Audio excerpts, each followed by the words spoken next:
వేగంగా వ్యాప్తి చెందుతున్న కరోనా క్వారంటైన్కి సిద్ధమవ్వాల్సిందేనా?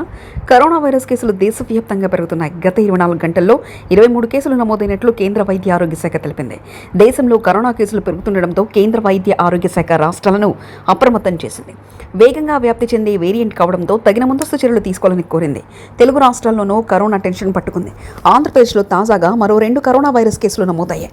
దీంతో రాష్ట్ర ప్రభుత్వం అప్రమత్తమైంది. ఆంధ్రప్రదేశ్లో 4 కరోనా వైరస్ కేసులు నమోదయ్యాయి. విశాఖ, కడప జిల్లాలో కరోనా వైరస్ కేసులు నమోదయ్యాయి. తెలంగాణలో ఒక కేసు నమోదైంది. అయితే 2023 నుండి ఈ రకం వేరియంట్ జనంలో ఉందని వైద్యులు చెప్తున్నారు. ఎవరు ఎలాంటి ఆందోళన చెందాల్సిన పని లేదని వైద్యులు చెప్తున్నారు. ఎందుకంటే సరైన చర్యలు తీసుకుంటే కరోనా వైరస్ వ్యాప్తిని తగ్గించవచ్చని చెప్తున్నారు.